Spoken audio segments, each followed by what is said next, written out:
Hello friends, आइए आज हम पढ़ते हैं कुछ और गैराज इक्विपमेंट्स के बारे में। सबसे पहले हम पढ़ेंगे अबाउट सिलेंडर बोरिंग मशीन। एक ऐसी मशीन जो सिलेंडर के अंदर ऑलरेडी ड्रिल्ड होल को बड़ा करने के लिए एक प्रिस्क्राइब्ड साइज़ तक पहुंचाने के लिए इस्तेमाल की जाने वाली मशीन को बोलते हैं बोरिंग मशीन। इस मशीन से जब हम हमारी ऑटोमोबाइल के इंजन का सिलेंडर ब्लॉक उसको जो है बोर करते हैं, उसके साइज़ को as per drawing, as per prescribed, as per needed बनाते हैं या रिपेयरिंग के टाइम पे उसको रीसेट करते हैं, रीबोर करते हैं। उसके लिए हम यूज़ करते हैं एक स्पेशल काइंड ऑफ मशीन जिसको कहते हैं सिलेंडर बोरिंग मशीन। तो आइए देखते हैं इसके बारे में कि ये किस तरह होती है और ये कैसे काम करती है। Cylinder boring is the process of machining away metal from worn cylinder with a boring bar for installation of oversize positions. When the cylinder wear is very bad, the cylinder must be rebored. The greatest cylinder wear is found where the piston rings operate above the upper end of piston skirt travel. जिस area में piston जो है ज़्यादा travel करता है उस area में धीरे धीरे करके एक पर्टिकुलर टाइम के बाद, एक पर्टिकुलर नंबर ऑफ ऑपरेशंस के बाद जो है वो सिलेंडर थोड़ा सा लूज़ हो जाता है, उसमें ओवल्टी आ जाती है, उसमें कुछ टेपर आ जाती है जिसको हमें रीबोर करने की ज़रूरत पड़ती है, रीसाइज़ करने की ज़रूरत पड़ती है ताकि हम जो है किसी किस्म का जो है engine defect, cylinder defect, piston defect जो हो उसको हम रिमूव कर सकें। The worn cylinder is measured to determine ovality and taper by bore gauge. If wear is excessive, then the cylinder must be rebored. Before cylinders are rebored, the main bearing cap should be installed and bolts are tightened to the specified torque by torque wrench. आइए देखते हैं इसकी construction में क्या क्या इसके parts होते हैं और फिर उसकी वर्किंग। एक होता है हमारे पास बोरिंग हेड जिसके ऊपर जो है हम अपना टूल लगाते हैं।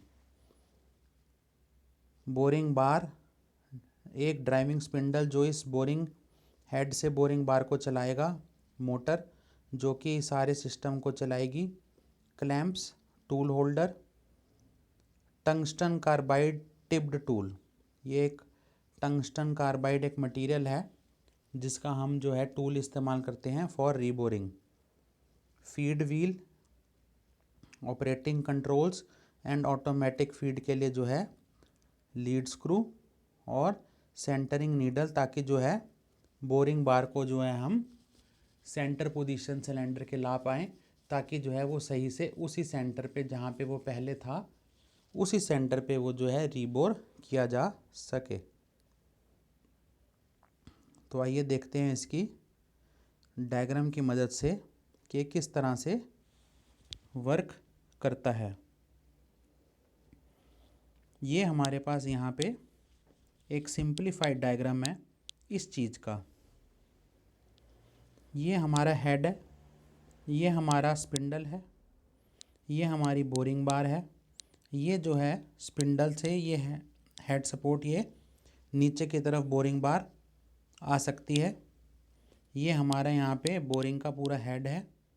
ये जो मोटर है इसको ऑपरेट करती है बोरिंग बार को रोटेट करने के लिए। यहाँ पे आप देख सकते हैं रोटेटिंग के लिए बना हुआ है। ये मशीन का बेस है और ये यहाँ पे टूल लगाया जाता है। ये यहाँ पे टूल तो होता क्या है कि हम मशीन में मोटर ऑन करते हैं, इस हैंडल की मदद से इसको ऊपर नीचे ज़रूरत के हिसाब से किया जा सकता है और ये जो टूल है ये रोटेट करेगा और सिलेंडर के अंदर जो है हम इसको सेंटर बना के इसके नीचे यहाँ कहीं वो सिलेंडर अलाइन किया जाएगा और ये उस पर टूल चल के उसको जो है बोर करके हमें देगा। कुछ इस तरह से ये इंजन ब्लॉक रखा हुआ है। ये यहाँ पे इंजन ब्लॉक रखा है। ये सिलेंडर है, 1 सिलेंडर, 2 सिलेंडर, 3 सिलेंडर, 4 सिलेंडर। तो इस सेकंड वाले सिलेंडर पे जो है इस मशीन को सेट किया और फिर उसको हमने ऑपरेट किया। तो आइए देखते हैं किस तरह से इसका ऑपरेशन है। This machine is a portable machine. It uses a small tungsten carbide tipped cutter rotated by shaft and supported by a bar. Alignment is achieved by centering the bar in the cylinder bore with the needles or fingers. Then clamp the base of machine to the top of engine block. The cutting is done by rotating the cutter as per recommended speeds of boring bar. Manual or automatic downward feed is given to tool. Manual feed is provided by feed hand wheel which crank the spindle downward. Before lifting the boring bar, clean all bores and top face of engine block and again check the bore size. हम check कर लेंगे size कि वो कितना जो है bore हो गया। इसी तरह से जो नेक्स्ट हमारा गैराज इक्विपमेंट है वो है cylinder honing machine. Cylinder honing machine होती है very similar two cylinder boring machine. बस उसमें फ़र्क ये होता है कि जो सिलेंडर बोरिंग मशीन में कार्बाइड टिप टूल की लगी रहती है, यहाँ पे हमारे लगाए जाते हैं ग्राइंडिंग व्हील्स।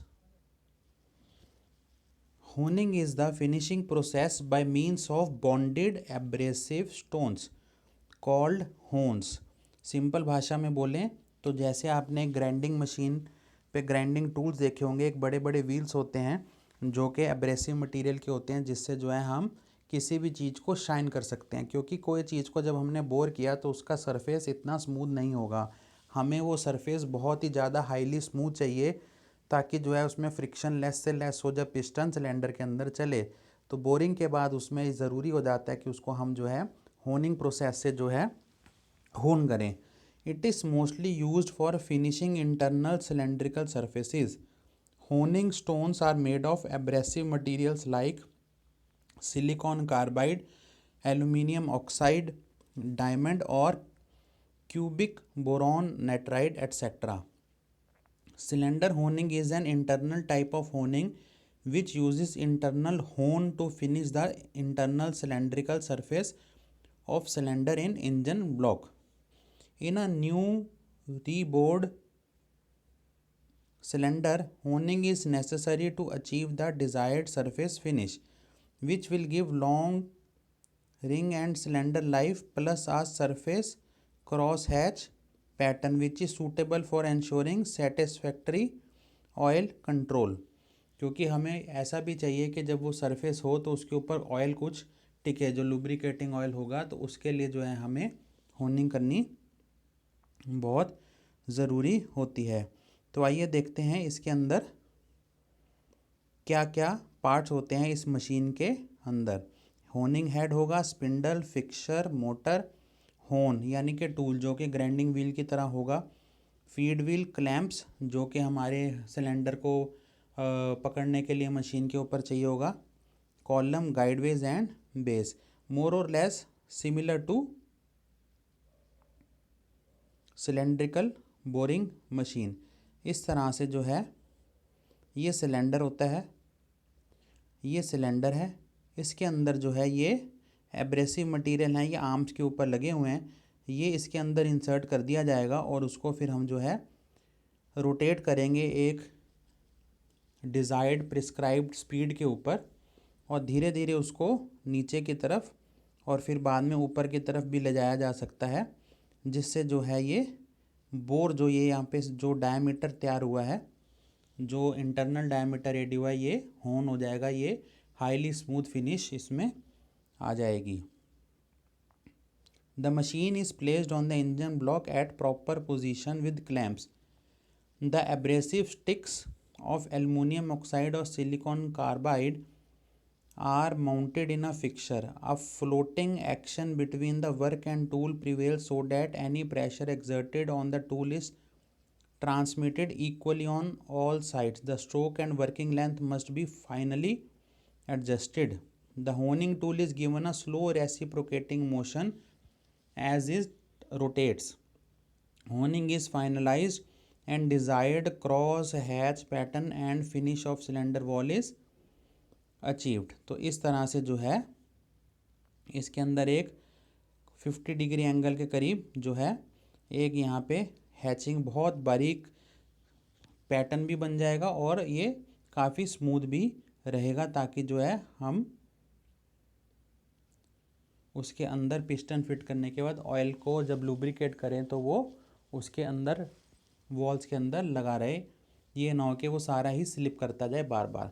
तो इस तरह की कुछ सिमिलर मशीन है। देखिए जैसे सिलेंडर बोरिंग की थी, ये हमने इंजन ब्लॉक को रखा और ये यहाँ पे कॉलम है जिससे ये ऊपर नीचे ये हेड आएगा, और ये हमने यहाँ पे ये होनिंग टूल या होनिंग जो है एब्रेसिव मटेरियल वाले लगा रखे हैं जो कि रोटेट कर रहे हैं, और ये मोटर इसको रन कर रही है और यहाँ पे जो है हमारा प्रोसेस कंप्लीट हो रहा है।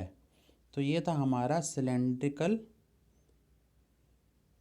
बोरिंग मशीन और सिलेंड्रिकल होनिंग मशीन। तो आइए इसके बाद हम चलते हैं अपने नेक्स्ट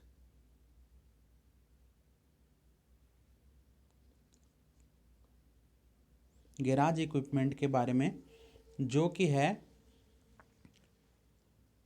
क्रैंक शाफ्ट ग्राइंडर। जैसे कि हम जानते हैं क्रैंक शाफ्ट जो होती है हमारी, वो एक ऐसा पार्ट है जिसके ऊपर काफ़ी लोड रहता है।